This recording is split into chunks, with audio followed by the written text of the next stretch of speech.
हरिः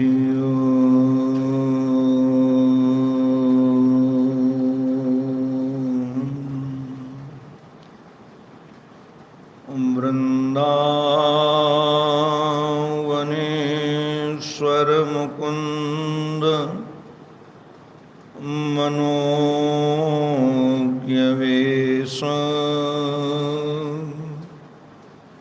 बंसी विभूषितकराम्बुज पद्मनेत्र विश्वेशकेशव व्रजोत्सव भक्तिवस्य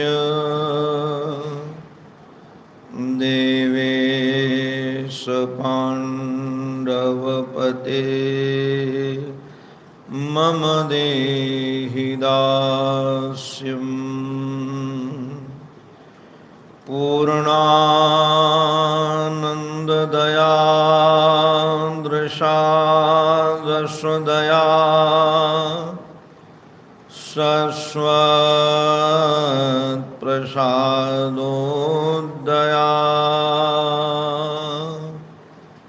ब्रह्मज्ञानविनोदया जनमनो मोदायनिः खेदया विश्वप्रेम विकासहासमुदया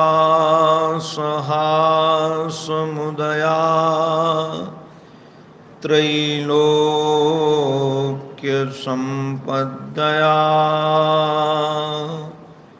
पूर्णानन्ददया मदीयमनसे कान्तिं कणां यच्छतु। ॐ नमः श्री परमहंसास्वादित चरणकमलचिन्मकरन्दाय भक्तजनमानसनिवासाय श्रीरामचन्द्राय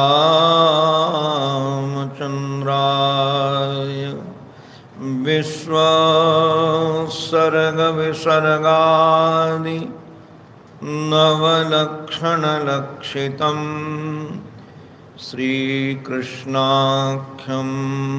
परं धाम जगद्धाम नमामत।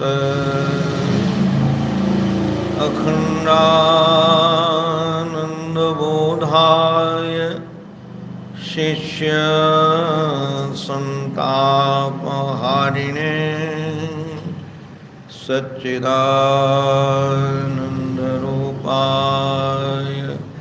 तस्मै श्री गुरवे नमः।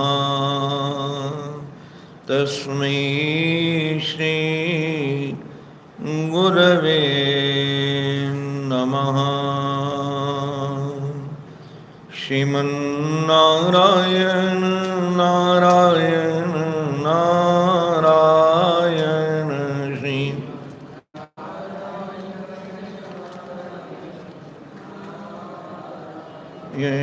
श्रीमन्नारायण नारायण नारायण श्रीमन्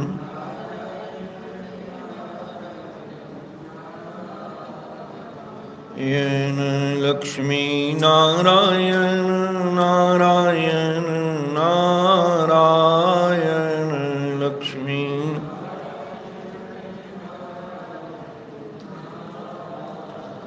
येन लक्ष्मी नारायण नारायण नारायण लक्ष्मी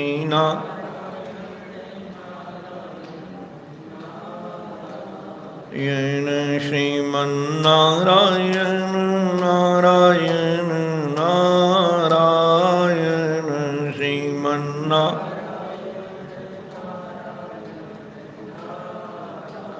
येन श्रीमन्नारायण नारायण नारायण श्रीमन्नारायण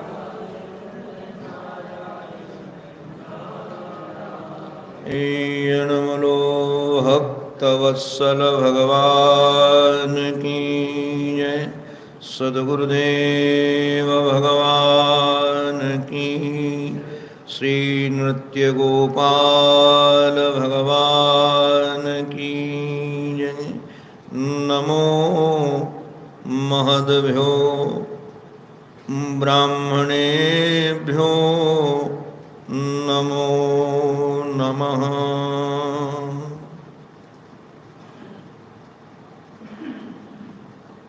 हमारे एक पूज्य संत चरण आने वाले साधकों से एक प्रश्न करते थे कि तुमने अपने जीवन का लक्ष्य निर्धारित किया है कि नहीं।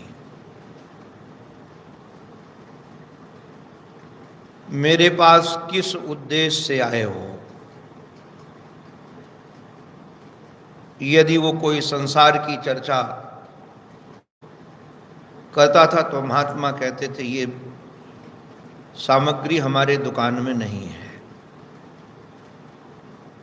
हाथ जोड़ करके कहते थे किसी और दुकान से ले लो। और वह यदि अध्यात्म की चर्चा करता था तो महात्मा प्रसन्न हो जाते थे और कहते थे हाँ भैया, जीवन भर हमने इसी चीज का व्यापार किया है, तो हमारे पास में ये सामग्री है। तो यह निश्चित है, एक तो जीवन का लक्ष्य निर्धारित होना चाहिए और जैसे लक्ष्य का निर्धारण होता है उसके बाद सब चीजें बदल जाती हैं। हरि आशिक का मग न्यारा है। जो परमात्मा का प्रेमी है उसका रास्ता बिल्कुल अलग है। ये संसार के प्रेमियों का रास्ता और भगवत प्रेमी का रास्ता बिल्कुल अलग है, जुदा जुदा है। यदि हम संसार के प्रेमी का और अपने साथ मिलान करने लगे, जो भगवान की ओर बढ़ रहे लोग, तो हो सकता है बहुत सारी चीजें बिल्कुल नहीं मिलेंगी, क्योंकि उद्देश्य जुदा जुदा है। संसारी का उद्देश्य दूसरा होता है और अध्यात्म की ओर बढ़ने वाले व्यक्ति का उद्देश्य दूसरा होता है। इसलिए कौन किसका कहाँ परित्याग करना है यह निश्चित रूप से ग्रहण करना पड़ता है। मैंने शायद देवी भागवत में पढ़ा कि सती साध्वी स्त्री को साध्वियों का संग नहीं करना चाहिए। अगर वह साध्वी का संग करेगी तो वह अपने पद से पदभ्रांत हो जाएगी, क्योंकि सती का उद्देश्य तो पति के प्रति परमात्मा भाव से ही भरना है और साध्वी ने तो परम पति बना लिया है, तो जगत के पति का उसके जीवन में महत्व समाप्त हो गया है। तो अगर उसके पद का वह अनुसरण करती है तो वह अपने पद से च्युत हो जाएंगी, और यदि साध्वी कहीं उसका अनुसरण करने लगे तो वह अपने पद से च्युत हो जाएगी। इसका अभिप्राय यही है कि सबका पथ जुदा जुदा है और जिसका पथ अध्यात्म है। हम लोग कई बार श्रीमद् भागवत महापुराण के एकादश स्कंद में ये 7वें 8वें अध्याय के विषय का वर्णन तो करते हैं। इसमें गुरुजनों की चर्चा है। दत्तात्रेय जी महाराज ने यदु जी महाराज को बताया कि मैंने अपनी बुद्धि का आश्रय लेकर के इन गुरुजनों से कुछ सीखा है, किंतु विचारने लायक बात यह है कि ये दृष्टांत जीवन धन श्री कृष्ण श्री उद्धव जी महाराज को दिया है, किंतु उसके पीछे पहले उन्होंने सिद्धांत का वर्णन किया है। अवधूत गीता है। श्री कृष्ण ने उद्धव के सामने ब्रह्म विद्या का वर्णन किया है, और ब्रह्म विद्या का वर्णन करके फिर बाद में उस ब्रह्म विद्या की प्राप्ति में सावधानी और क्या क्या त्यागना है, क्या क्या पकड़ना है, इस रास्ते पर चलने में क्या क्या सावधानी है, वह तो निश्चित रूप से माननी ही पड़ेगी। मैंने बचपन में एक महापुरुष के द्वारा एक सच्ची घटना सुनी थी। उस घटना ने हमारे चित्त में बहुत प्रभाव डाला। घटना यह थी कि किसी सदगृहस्थ के 2 बच्चे थे, जुड़वा थे, और वो बच्चे अभी छोटे छोटे थे तो पिता का देहावसान हो गया। अब माँ ने उस बच्चों का भरण पोषण किया, पालन किया। जब बड़े हो गए तो घर में धन का अभाव था, गरीबी थी, खाने के लाले पड़े थे। तो माँ के कहने पर दोनों बालक एक साथ, क्योंकि दोनों में बहुत प्रीति थी, एक दूसरे को भोजन करा करके भोजन करते थे। अब जब वो दोनों कमाने के लिए गए तो गांव के लोग थे, रास्ते से महाराज जा रहे थे, जून का महीना रहा होगा, खूब गर्मी थी। एक महात्मा से रास्ता पूछा, विरक्त महात्मा आ रहे थे।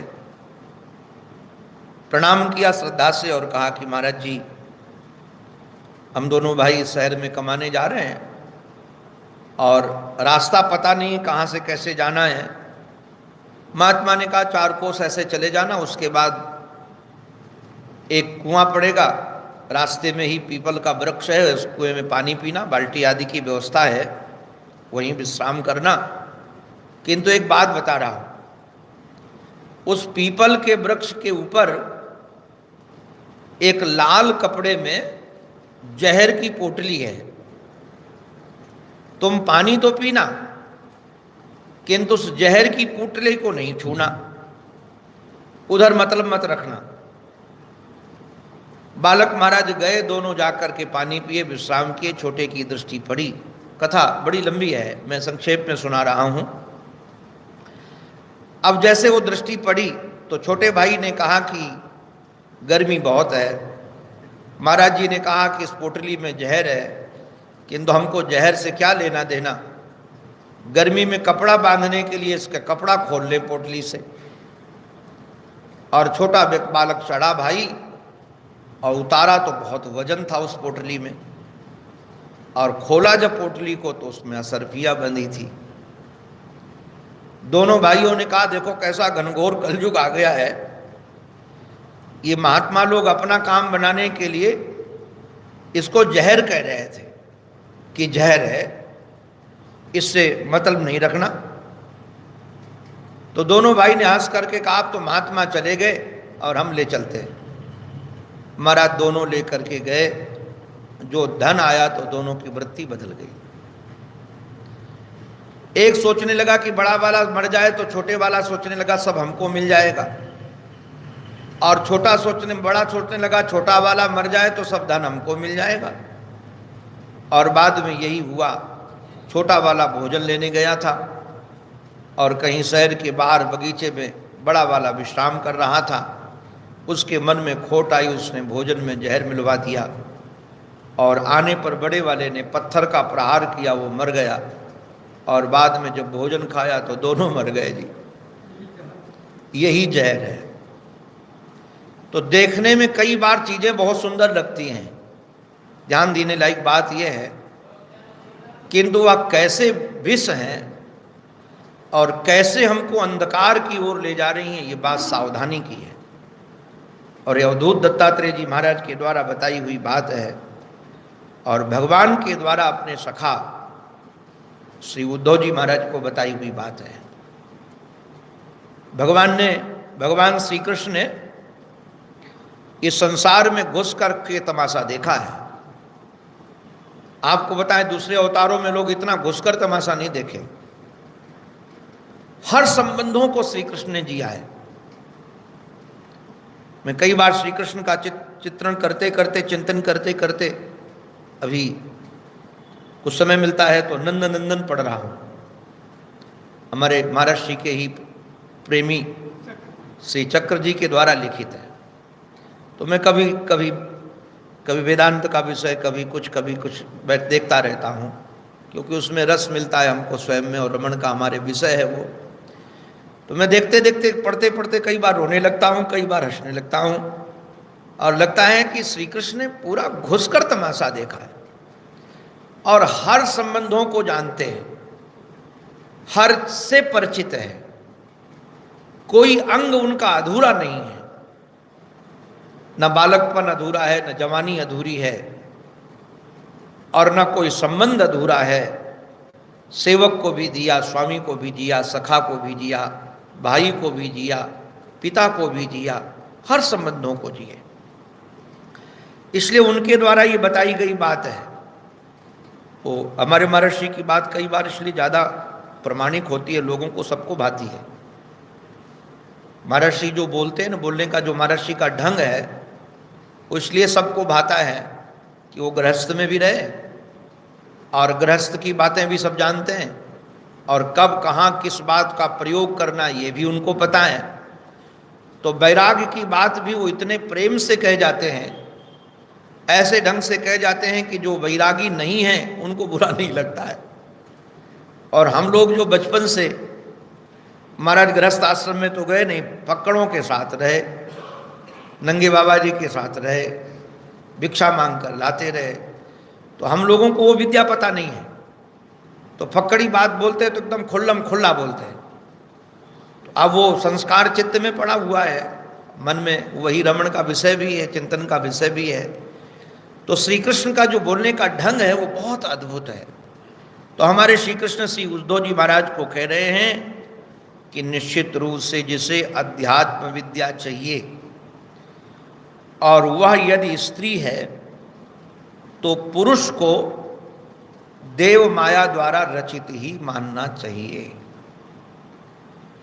और यदि पुरुष साधक हैं तो उसको स्त्री को देव माया के द्वारा रचित ही मानना चाहिए। और रचित, देव माया के द्वारा रचित का अभिप्राय क्या है? जो माया का बना हुआ पदार्थ होता है वो बहुत काल तक नहीं रहता है। जादू वाले पदार्थ हमारे जी ज़्यादा देर तक नहीं रहते। हमने कई जादूगरों को देखा है, बहुत चीज़ें उत्पन्न कर देते हैं, किंतु बहुत काल तक उनके पदार्थ बनाए हुए नहीं रहते। तो ये जो सुख स्पर्श देने वाली नारी या पुरुष हैं, ये बहुत काल तक सुख देने वाली नहीं है, चाहे पुरुष हो चाहे स्त्री हो। वैसे तो निश्चित रूप से जहाँ से संसार का सुख मिलता है वह निश्चित रूप से दुख भी मिलता है। श्री भ्रातृहरि ने कहा, भोग है तो रोग है, भोगे रोग भयम कुले च्युति भयम। अगर भोग भोगोगे तो रोग का भय है, उच्च कुल का अभिमान करोगे तो पतन का भय है। हमने देखा है यहाँ सब वस्तु भयावह है। तो आज जो तुमको सुख दे रहा है, कल निश्चित रूप से परिणाम में तुम्हें दुख देगा। भले लगे कि ये सुखद है, अभी देखने में लग रहा है कि सुखद है, और हम, क्योंकि प्रत्येक व्यक्ति अपने से प्रेम करता है, और अपने से प्रेम करता है, अपने को सुखद जो लगता है उससे वो प्रेम करता हुआ दिखता है। तो मानो स्त्री यदि सुखद लगे भी तो तुरंत एक बात चित्त में आनी चाहिए कि ये सुखद नहीं है, दुखद है। ये देवताओं ने माया करके बनाया है तुम्हें ठगने के लिए। ये देवताओं के द्वारा, ये देव माया है, उन्होंने बनाया है। और महाराज निश्चित रूप से हम अचित साधक को जितेंद्री नहीं मानना चाहिए। हमारे एक महात्मा कहते थे कि अपने को इंद्री संयमी मानोगे तो मारे जाओगे। साधक को सदा यही समझना चाहिए कि हमारी इंद्रियां हमारे बस में नहीं है। आज अभी बस में लगती भी हैं। हमारे एक महात्मा थे गंगोत्री में, उनका नाम भी पूज्य स्वामी श्री हंसानंद तीर्थ था, वो भी दंडी स्वामी थे। उनके पास भी गुफा में रहते थे वो, जहाँ गंगोत्री का मंदिर है वहाँ से करीब आधा किलोमीटर दूर गंगा जी इधर से आती है, वहाँ रहते थे। मैं जा कर के उनके पास घंटों बैठता था। बचपन में बहुत स्नेह मिला उनका। गर्मियों में चला जाता था उधर गंगोत्री, तो उनके पास जाता था तो बहुत स्नेह मिलता। तो हमको कई बार वो कहते थे, बड़े प्रेम से कहते थे, ब्रह्मचारी ये जो पहाड़ों पर बहुत सुंदर सुंदर फूल खिले हुए दिख रहे हैं, ऐसे कहते, उन फूलों को लेने के लिए मत चले जाना। उन फूलों के नीचे कई बार बिच्छुए रहती हैं, सर्प रहते हैं। अब देखने में महाराज इतने सुंदर सुंदर पुष्प रह रहे हैं और आप पुष्प तोड़ने के लिए पहुंचे वहाँ, और वहाँ बिच्छू बैठी है, काट लेगी। क्योंकि हम ऊपर चढ़ते थे तो हमको ऐसे समझाते थे। और कई बार कहते थे कि ये जो बर्फ की चादर बिछी हुई है, कई बार हमने देखा कि गंगा जी बिल्कुल जाम हो जाती है, वहाँ कुछ गंगा जी रहती नहीं, बिल्कुल एकदम मैदान दिखता है बर्फ का, और बराबर बिल्कुल पूरा वहाँ से जहाँ तक देखो लगता है बर्फ बर्फ। तो एक दिन हम उसमें जा रहे थे बहुत तेजी से, बोले मारे जाओगे। बोले एकदम कहाँ घुस जाओगे पता ही नहीं चलेगा, लाश भी नहीं मिलेगी तुम्हारी। तो कहा जो मैदान दिख रहा है वो मैदान नहीं, हमसे बोलते थे। ये फूल जो सुंदर सुगंधित दिख रहे हैं ये सुगंधित फूल नहीं है, जहां तुम वहां लेने के लिए जाओगे तो मारे जाओगे। तो हमारे श्री अवधूत दत्तात्रेय जी महाराज कह रहे हैं कि अपने को अजितेंद्रिय ही समझ, अजितेंद्रिय जो व्यक्ति है उसके लिए तो निश्चित रूप से ये प्रलोभन ही है। और प्रलोभिता, और प्रलोभन के कारण जब वो सौंदर्य के लोभ में जाता है तो अंधा, वो अंधे कुएं में गिर जाता है, अंधकार में चला जाता है। मैं आज विचार कर रहा था क्या सचमुच में कोई अंधकार होता है क्या? सौंदर्य को देख करके यदि व्यक्ति अंधकार में चला गया तो क्या आंखें फूट गई उसकी? सचमुच में आंखें ही फूट जाती हैं। बाहर की आंखें भले बनी रहें, किंतु कामांध व्यक्ति की अंदर की आंखें फूट जाती हैं और वो अंधा ही हो जाता है। न उसको लोक मर्यादा रहती है, कामातुराणाम भयम न लज्जा, लोभातुराणाम गुरुर न बंधो। हमने महाराज देखा है कि किसी की परवाह नहीं रहती। अंधा ऐसा होता है कि लगता है कोई हमको देख ही नहीं रहा है। अंधा सोचता है कि हमको थोड़ी कोई देख रहा है, क्योंकि वो किसी को नहीं देख रहा है। तो ऐसा अंधेपना में गिरता है वो कि उसी के राग में महाराज हो जाता है और ऐसे पतन को प्राप्त हो जाता है कि कुछ पूछो नहीं, कामाग्नि में जल जाता है। ये किससे शिक्षा ली? बोले पतंगवत, मैंने ये शिक्षा पतंग से ली। जैसे पतंगा दीपक से प्रेम करके उसको प्यार करने के लिए पास में जाता है, तो महाराज आप लोगों ने शायद कभी देखा होगा, पतंगे के पंखे बड़े कोमल होते हैं, पारदर्शी भी होते हैं। पतंगा जो होता है उसके पंख पारदर्शी, और जो पास में गया, मैंने कई बार देखा है पतंगे को, पास में गया और वो पास में गया तो सबसे पहले पंखे जलते हैं उसके। अब पंखे जल गए, एक पंख जल गया तो धड़ाम से नीचे गिर जाता है।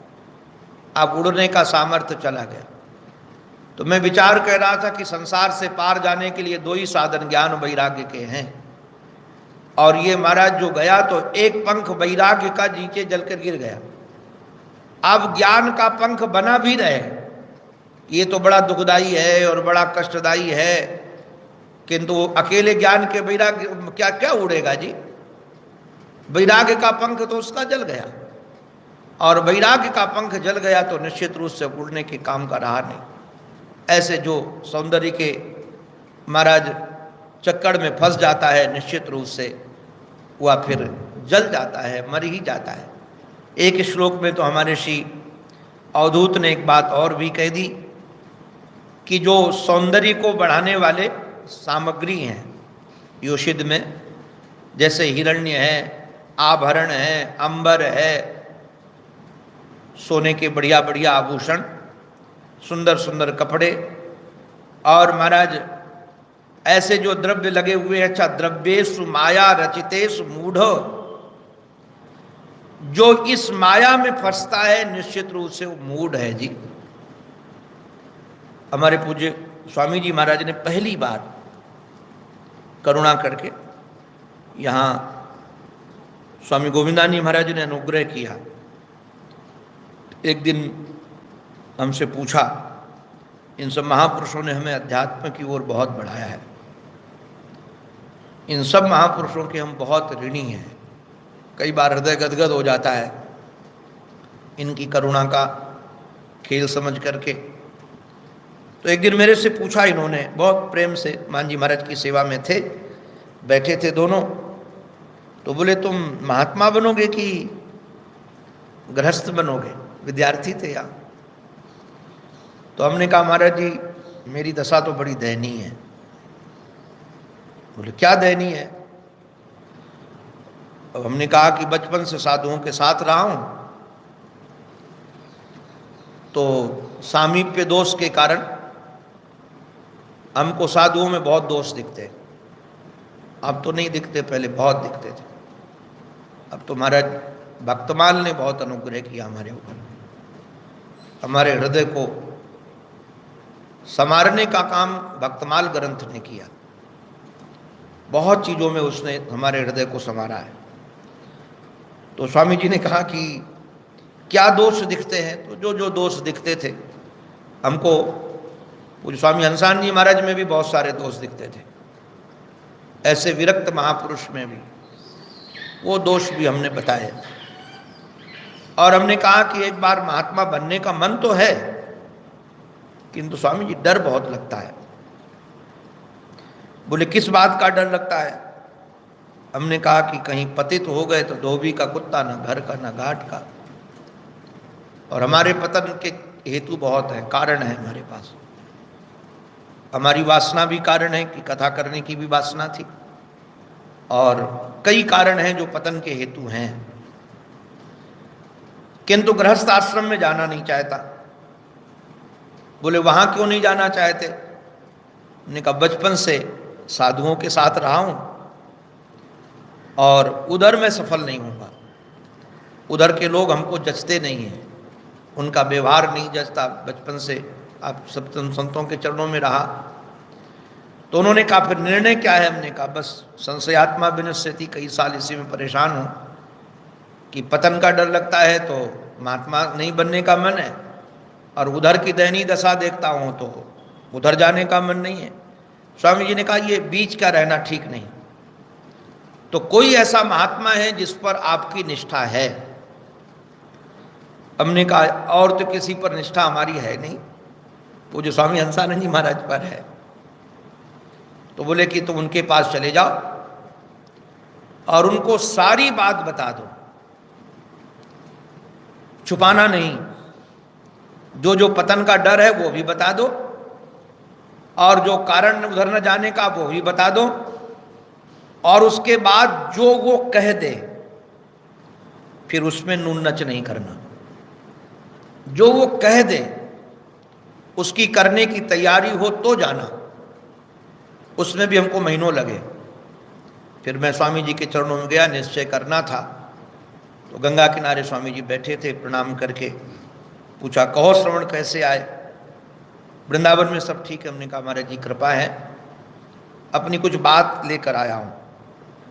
महाराज जी को सारी बात बताई कि अभी संसार का सौंदर्य खींचता है।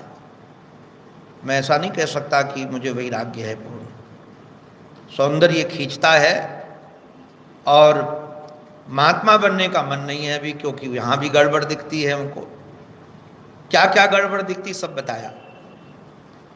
महाराज जी हंस करके एक वाक्य बोले, होशियार रहना यारो दुनिया की खुश नसीबी पर। होशियार रहना यारो दुनिया की खुश नसीबी पर, है वर्क चांदी के लगे गोबर की मिठाई पर। हैं वर्क चांदी के लगे गोबर की मिठाई पर। तो बोले जो सौंदर्य खींचता है उसकी सच्चाई बता रहा हूं।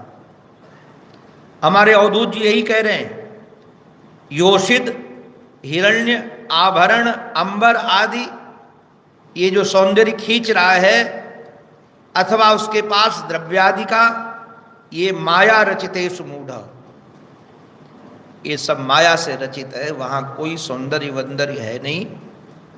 अवधूत की बात मैं सुनाऊंगा नहीं, और अवधूतों की बातें महाराज आपको बताएं, अवधूतों के पास रहे तो पता चलता है। वो संसार की जो सच्चाई बताते हैं कि मलमूत्र के कैसे नाले बहते हैं पूरे शरीर से, क्या सौंदर्य की वस्तु है जी वहाँ। नाले के अलावा, दुर्गंध के अलावा क्या सौंदर्य है। तो बड़े मूढ़। और स्वामी जी ने एक बात और भी बहुत बढ़िया कही। स्वामी जी ने कहा, हमको बहुत प्रेम से कभी लाड़ दुराड़ से डांटते थे स्वामी जी, तो हमको कहते थे मूर्खों के सरदार, बहुत प्यार से कहते थे मूर्खों के सरदार। तो मेरे से बोले, मूर्खों के सरदार, यदि गिरने के भय से कोई चले नहीं तो क्या कभी चल पाएगा? कभी नहीं चल पाएगा। बोले घाटा हो जाएगा व्यापार में, इसलिए कभी व्यापार न करें। महर्षि ने कहा, जो जितना बड़ा व्यापार करता है उसको उतना बड़ा रिस्क रहता है। जो रिस्क नहीं उठा सकता वो व्यापार नहीं कर सकता। रिस्क है, प्रत्येक व्यापार में रिस्क है। तो कहा कि रिस्क के भय से यदि व्यापार न करे तो कभी कमा पाएगा क्या? ऐसे हम गिर जाएंगे इस भय से, यात्रा न करे तो कभी चल पाएंगे क्या?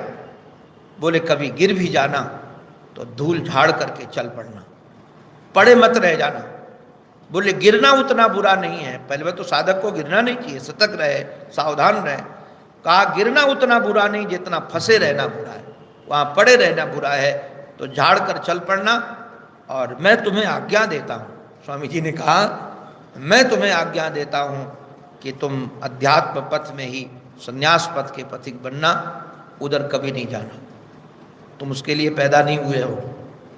हमको पूज्य स्वामी जी महाराज ने कहा, मैं कुछ दिन सेवा में रहकर फिर आ गया, स्वामी जी को कहा, गोविंदान जी महाराज को, कि स्वामी जी ने ये आज्ञा दी है।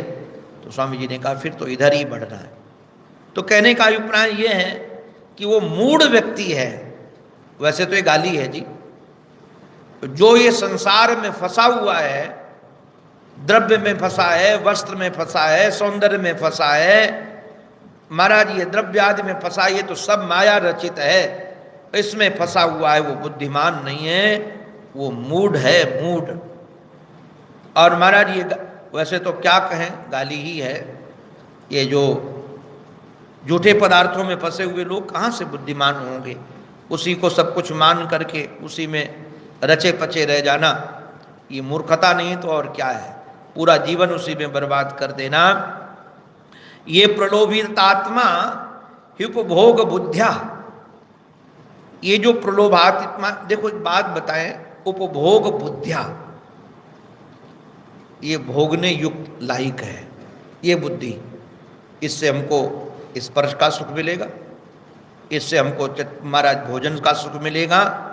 ये जो प्रलोभितात्मा बना, जिसकी उपभोग की बुद्धि हुई, निश्चित रूप से ध्यान दीजिएगा, पतंगवन नश्यति नष्ट दृष्टि ही, उसकी दृष्टि नष्ट हो गई है, दृष्टि नष्ट हो गई। हमारे एक महापुरुष कहते थे, अपनी दृष्टि को सदा प्रज्वलित रखो। महात्मा कहते थे, अपनी बुद्धि को सदा प्रज्वलित रखो। तो हम कहते थे, महाराज ये बुद्धि को प्रज्वलित कैसे किया जाएगा, कैसे प्रदीप्त किया जाएगा? बोले शास्त्रों से, सत्संग से। इसको प्रज्वलित रखो, और प्रज्वलित रहने पर बुद्धि जहां नष्ट हुई ना, आग बुझ गई। ये जहां प्रज्वलित बुद्धि गई काम से, तो आपको ध्यान रखना, ये बुद्धि का प्रज्वलित होना बहुत जरूर रहता है। अगर बुद्धि प्रज्वलित होगी तो एक काम होगा, जितना नश्वर पदार्थ है सब जलता जाएगा। अर्थात उस बुद्धि के सामने ये झूठा जगत टिक नहीं पाएगा। अग्नि की एक विलक्षणता है ना, झूठे को जला देती है। अब सोने को नहीं जला पाती, सोना जलता है क्या? सोना तो और खिलता है। तो ये बुद्धि जो प्रज्वलित बुद्धि है, इसमें सच्ची वस्तु तो खिलेगी, और झूठी वस्तु जितनी भी है वो सब जलकर राख हो जाएगी। तो जिनकी बुद्धि प्रज्वलित है वो नष्ट संसार को अपनी प्रज्वलित दृष्टि से जलाते रहते हैं। जलाने का अभिप्राय ये नहीं कि किसी के घर में आग लगा देना जा करके। मुझे एक बार बहुत अच्छी ध्यान में आ गई कि एक बार बम्बई में विपुल में हम और महान जी महाराज गुरुदेव भगवान अकेले थे। कई बार होता था कि मैं ही सेवा में था, पूना गए थे किसी होटल का उद्घाटन करने, फिर आ गए थे वहाँ। तो महाराज जी अपने कमरे में थे, जो वहाँ विपुल में गए उन जानते, इधर कमरा एक दूसरा है। उस कमरे में मैं बाथरूम से स्नान करके आया, 4 बजा होगा लगभग, 3:30-4 बजे, गर्मी का समय था।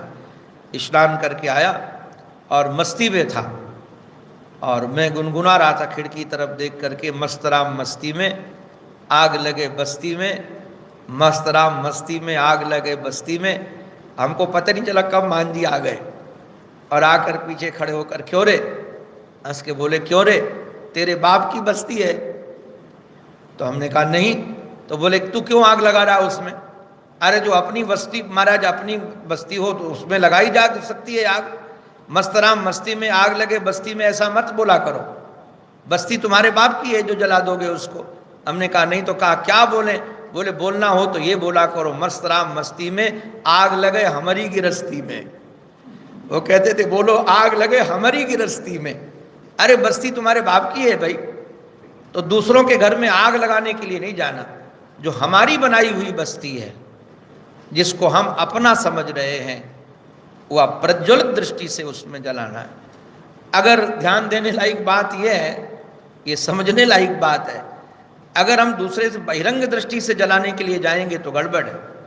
आप प्रज्वलित दृष्टि से उसे नश्वर समझें, उसकी सत्ता का अभाव समझें, और अगर नहीं समझा तो ये संसार ही प्रज्वलित आग बन जाएगा जो तुमको ही जला देगा। जैसे दीपक पतंगे को जला देता है, पतंगा दीपक में जल जाता है क्योंकि उसकी बुद्धि प्रदीप्त नहीं है, इसलिए दीप में जलकर मर जाता है। पतंगवन नश्यति नष्ट दृष्टि ही, पतंग के समान, ये गुरु बनाया पतंगे को, पतंग के समान जल करके मर जाएंगे। और सचमुच में संसार हमारा जल ही रहा है, जल जल करके नष्ट हो रहा है। एक हमारे महात्मा कहते हैं भक्तमाल में, आग लगी आकाश में झरझर गिरे अंगार, आग लगी आकाश में झरझर गिरे अंगार, संत न होते जगत में तो जरी मरतो संसार। सचमुच में संतों की कृपा से आज भी, जैसे पूज्य स्वामी जी महाराज कह रहे थे कि अमुक सिद्धांत में वो सृष्टि को खंड खंड में नाश के लिए मानते हैं। आज जो जिस प्रकार का रोग का तांडव है, महाराज भयभीत हैं लोग, ऐसे भयभीत हैं कि कई लोग तो भय के कारण मर रहे हैं। अभी हमारे एक सज्जन हमको बोले, हम तो आश्चर्य गए कि ये व्यक्ति भी ऐसा है। बोले हमने सारे इंजेक्शन महाराज जी खरीद के रख लिए, ऑक्सीजन भी रख लिया है, और पता नहीं बाद में मैं बीमार पड़ूं तो ऑक्सीजन हमको मिले न मिले। हमने कहा तू अपराधी है जी, जिनको अभी चाहिए वो तो बड़ा खुश होता था कि हमको प्रशंसा करेंगे कि बहुत अच्छा काम किया है तुमने, अपनी सुरक्षा कर ली है। हमने कहा जिसको अभी चाहिए उसको तो मिलेगा नहीं, तो वो मरेगा, और तेरे को ऑक्सीजन की जरूरत पड़ेगी ये भी पता है क्या? मरने के लिए तो अटैक हो जाता, पता नहीं चलता। हमने कहा जब जहां आग लगे उस समय जरूरत पड़ेगी, शरीर को तो मिल जाएगी, तू संग्रही मत बन, दे दे किसी को जाकर के। तो कहा आपसे तो बात करना ही बेकार है। तो मैं निवेदन कर रहा था आप सबसे, इतने भयभीत हैं लोग, जल रहे हैं, ऐसे जल रहे हैं कि जैसे पतंगा जल रहा है आसक्ति के कारण। तो निश्चित रूप से अगर आपकी दृष्टि प्रज्वलित नहीं होगी तो निश्चित पतंग वन नश्यति, कौन?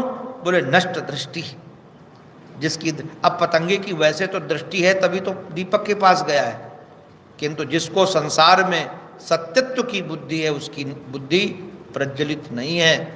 जहाँ सत्यत्व का बोध है कि परमात्मा के अतिरिक्त, आत्मा के अतिरिक्त सत्य कुछ नहीं, उसकी दृष्टि प्रज्वलित है।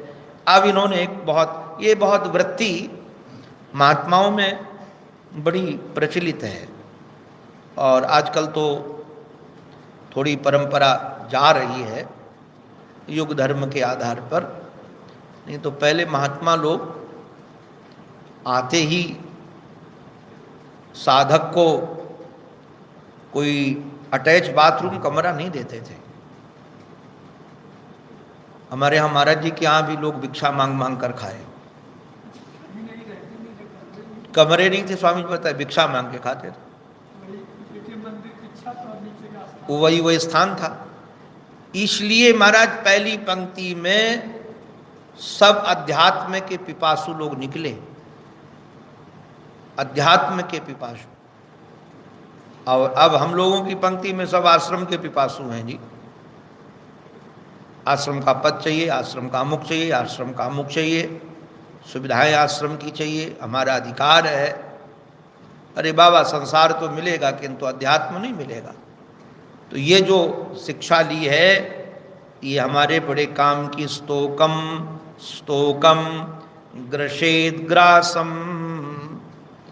देहो वर्तेत यावता गृहान अहिंसान तिष्ठेत वृत्तिम माधुकरीम मुनि।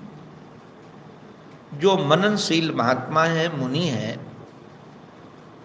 उसको अपनी वृत्ति माधुकरी बनानी चाहिए।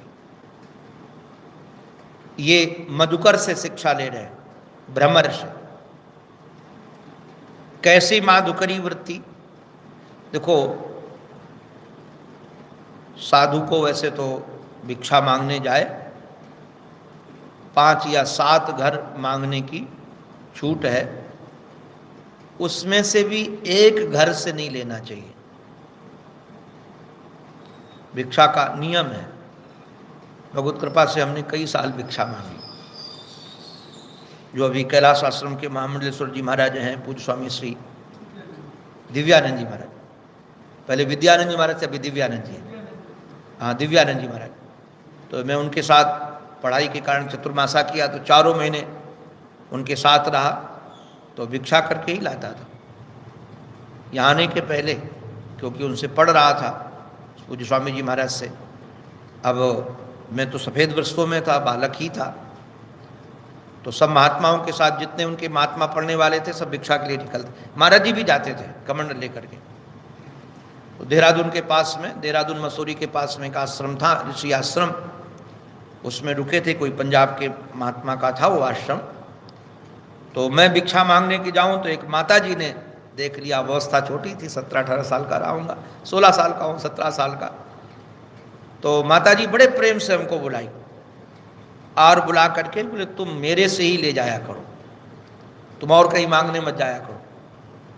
तो मैं रोज़ जाऊं तो माता जी कभी खीर, कभी मालपुआ और बढ़िया बढ़िया माल बना के देती थी। उस माता जी को लगता था कि मेरी माँ सौतेली है, इसलिए मैं घर से भाग आया हूँ। तो बड़ा प्यार करती थी, उसको दया लगती थी मेरे ऊपर। तो रोज़ महाराज देती थी भोजन अच्छा अच्छा। और सब महात्मा अलग अलग जाएं तो मैं उधर जाता था। एक हमारे विष्णु तीर्थ जी महाराज थे नेपाल के, अभी उत्तर काशी में कहीं रहते हैं, मैं उनसे भी पढ़ता था, महापुरुष से तर्क संग्रह कुछ पढ़ता था उनसे। तो उन्होंने हमसे कहा कि तू एक तरफ ही क्यों जाता है। अच्छा, भिक्षा मांग के लाते थे सब लोग इकट्ठा करके, फिर बैठ के पाते थे। 20-25 महात्मा थे, सबसे छोटा मैं ही था। तो स्वामी जी महाराज ने, दिव्यानंद जी महाराज ने एक दिन मेरे से कहा ब्रह्मचारी तुम बेईमानी करते हो, तुम ईमानदारी से भिक्षा नहीं लाते, तुम्हारी भिक्षा एक जगह की है। तो हमने कहा भिक्षा तो भिक्षा है, कहीं से भी लाई जाए। हमने कहा स्वामी जी महाराज का तो अन्य क्षेत्र की भिक्षा लाता था मैं, वो तो एक ही जगह की भिक्षा होती थी। तो बोले नहीं, वो एक जगह की भिक्षा नहीं, अन्य क्षेत्र की। रोज अलग अलग लोग वहाँ भंडारा कराते हैं और अलग अलग लोगों का धन है, वो एक व्यक्ति का नहीं है। तो वहाँ से कल से नहीं जाओगे तुम। तो हमने कहा महाराज जी कल तो चला जाऊंगा, मना कराऊंगा माता जी को कि कल से, परसों से नहीं आएंगे। महाराज जी बोले उस माता जी से मिलने ही नहीं जाना है तुमको, और कड़क हो गए। बोले मिलने जाना है तो फिर तो अपने स्वामी जी के पास जाओ, आज ही निकल जाओ ऋषिकेश। तो हमने कहा नहीं जाएंगे, फिर नहीं गए मिलने के लिए। तो उन्होंने बड़े प्रेम से कहा कि एक घर की भिक्षा नहीं लेनी चाहिए और बार बार उसी घर में नहीं जाना चाहिए। कैसे? का स्तोकम स्तोकम ग्रसेत ग्रासम। ये जो अध्यात्म पथ के पथिक हैं, सन्यासी जन, विरक्त जन, वो एक एक ग्रास, एक एक रोटी,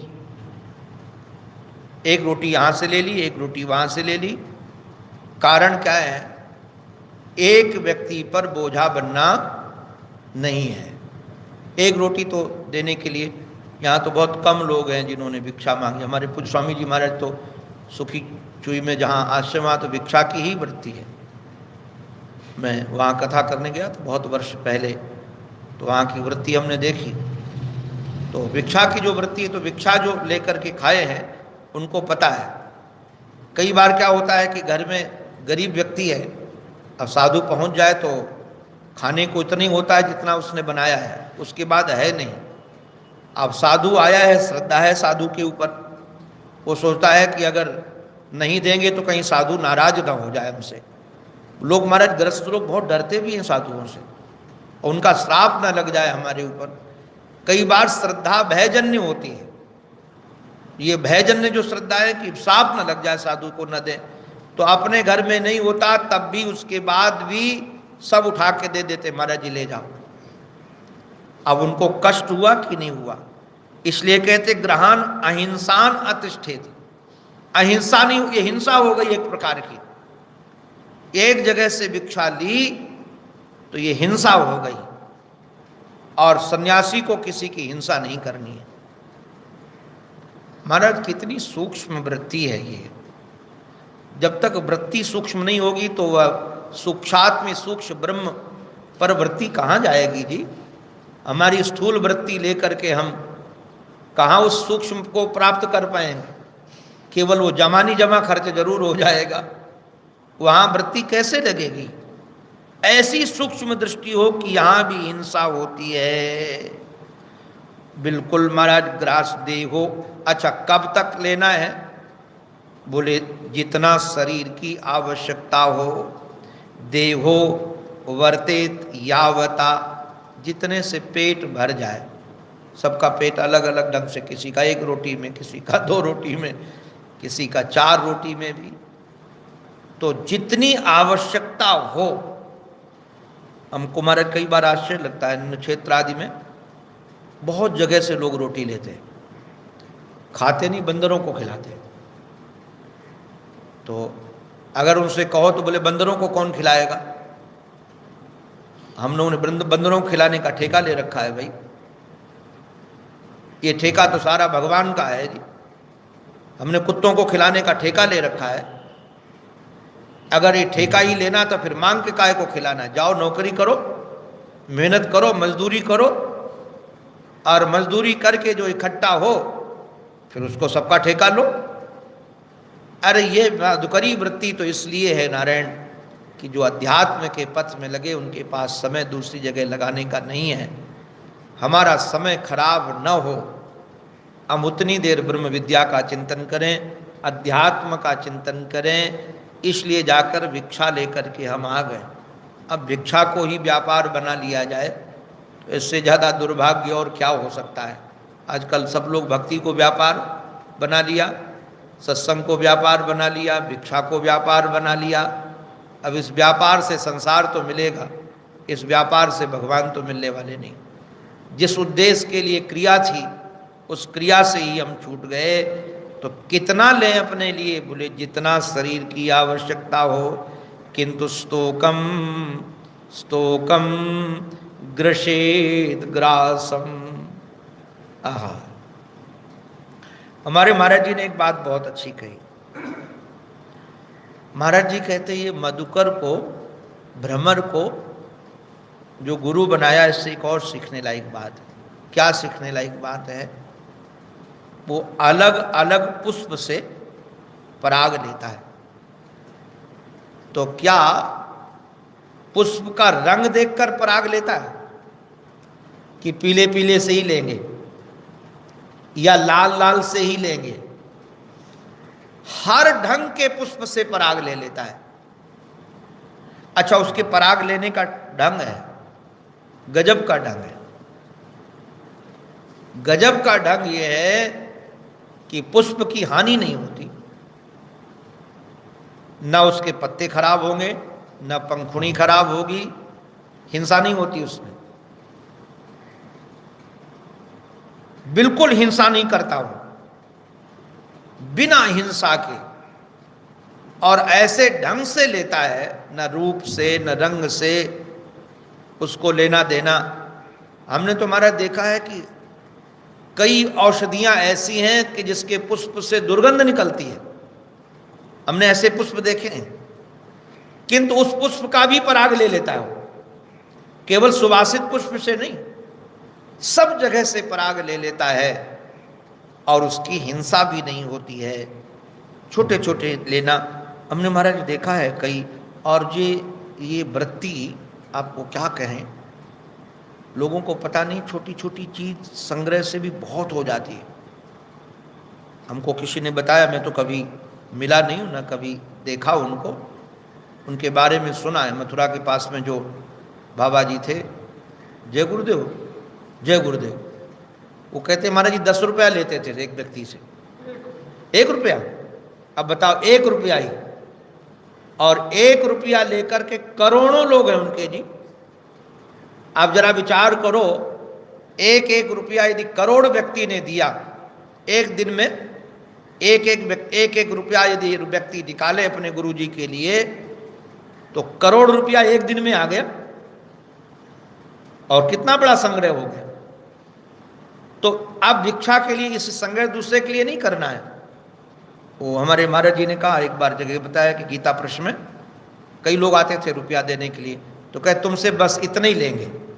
बोले न लेने का सबसे बढ़िया ढंग यही है, इतना ही लेंगे।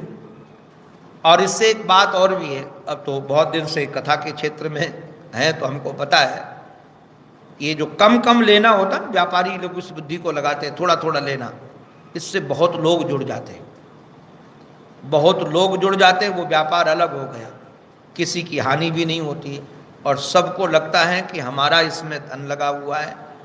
किंतु साधक के लिए तो महाराज क्या करना है, वह केवल अपने शरीर के लिए लेना है, संग्रह के लिए नहीं लेना है। और ऐसे करके वो जो वृत्ति है, महाराज जी ने तो 3 प्रकार की वृत्ति बताई। तात्कालिक वृत्ति भी है, ये माधुकरी वृत्ति भी है, अयाचित वृत्ति भी है। अयाचित वृत्ति जो मिल गया सो मिल गया, और तात्कालिक वृत्ति का भी वर्णन किया, और ये माधुकरी वृत्ति है। इसलिए महाराज कहते हैं मधुकरी, हम लोग वहाँ जहाँ संतों के साथ रहे, ऋषिकेश में कुटिया में विरक्तों के साथ, वहाँ कहते थे मधुकरी करके लाते हैं। सब महात्मा निकलते कमंडल लेकर मधुकरी करने के। जो वृद्ध होते हैं उनको स्वर्गाश्रम ट्रस्ट के लोग भले भेज देते हैं भिक्षा वहीं, नहीं तो सब महात्मा निकलते हैं जो चलने लायक हैं, वो मधुकरी वृत्ति करके। वो मधुकरी वृत्ति अभी सब जगह तो नहीं, केवल अन्न क्षेत्र में, जहाँ वहाँ 3 अन्न क्षेत्र पहले थे, अब तो पता नहीं, वहाँ से जा कर के ले आते हैं। तो अन्न क्षेत्र से भिक्षा ले आते हैं। तो महाराज इसी का नाम माधुकरी वृत्ति। अच्छा, माधुकरी वृत्ति में एक बात और भी बताई। क्या माधुकरी वृत्ति में, ये तो भोजन की बात हो गई, ये शरीर का भोजन है माधुकरी वृत्ति, किंतु एक में और भी माधुकरी वृत्ति बताई, अणुभ्यश्च, अणुभ्यश्च और महदभ्यश्च शास्त्रेभ्यः कुशलो नरः। देखो भाई, चाहे छोटा ग्रंथ हो और चाहे बड़ा शास्त्र हो, जो कुशल नर हैं, बुद्धिमान व्यक्ति हैं, उन ग्रंथों से अपने काम की चीज निकाल लेते। कुशल है ना। अब शास्त्र में, ग्रंथ में, हमारे महाराज जी तो कहते ग्रंथ में ग्रंथियां भी बहुत है, और यदि उस ग्रंथ के चक्कर में ज़्यादा पढ़े तो ग्रंथियों के चक्कर में पड़ जाओ। इसलिए महाराज पहले महात्मा, विरक्त महात्मा लोग पढ़ने पर बहुत जोर नहीं देते थे। और हमने तो महाराज देखा है कि विरक्त महात्मा लोग ये जो कथा वार्ता करते हैं ना, साधु, उसको बहुत अच्छा नहीं मानते। ऋषिकेश में तो हम सुनते थे, बोले कथाकार है, साधु कथाकार हो माने गाली है, उसकी प्रशंसा नहीं है कि भाई प्रवचन करता है। आज समय बदला है, अलग कथाकार है। पहले कैलाशाश्रम समझ ही नहीं आता था। कोई महात्मा बोलते थे वो कथाकार महात्मा बन गया, वो कथाकार बन गया। तो मैं सोचता था कथाकार बन गया, कैसे, अभिप्राय क्या है? ये गाली है जी। उसने अपना व्यापार बना लिया कथा को। तो मैं निवेदन कर रहा था कि छोटा शास्त्र या बड़ा शास्त्र है, कुशल नरवा है कि सार सार उसके ले सर्वता सारम आदत्यात् पुष्पेभ्य इव षट्पदः। जैसे भ्रमर सार सार ही लेता है, ऐसे ही साधक को सारग्राही हो शास्त्र से भी, जीविका के लिए भिक्षा मधुकरी वृत्ति, और शास्त्र में भी सब ग्रंथ के पूरे विषय में ग्रंथी में नहीं पढ़ना है। भागवत में तो महाराज वर्णन है इसका ग्रंथ का, आत्मा रामश्च मुनयो निर्ग्रंथ। ये ग्रंथ वाले नहीं, निर्ग्रंथ। ये कोई ग्रंथ के चक्कर में नहीं, सारग्राही हैं, संग्रह ही नहीं है कि ये नहीं, केवल जो अपने काम की चीज है। अब भागवत में जो ज्ञान वैराग्य की बातें हैं वो सब ले लेते हैं, किंतु कई बातें और भी है अविरक्तों को जो नहीं है तो उससे कोई लेना देना नहीं, न उसकी वो कथा सुनते हैं। हमारे शंकरानंद जी महाराज कहाँ सुनते थे? वो तो महाराज जी ने उनको सप्तम स्कंद सुनाकर फिर बाद में सुनाया, एकादश स्कंद आदि के सुना करके। तो भागवत में जो सार है वो सार को ले लिया, जहाँ वैराग्य की चर्चा, जहाँ ज्ञान की चर्चा है। ये हमने गुरु बना करके षटपद से, भ्रमर से शिक्षा ली है। हमारी भी चित्तवृत्ति सारग्राही हो, ऐसी आराध्य के चरणों में, पूज्य संतों के चरणों में प्रार्थना है। इसी प्रार्थना के साथ ये उनकी वाणी उन्हीं के पावन पवित्र चरणारविंदों में समर्पित। बोलो भक्तवत्सल भगवान की जय, सद्गुरुदेव भगवान की, श्री वृंदावन बिहारी लाल की। कल से हम सबको पूर्ववत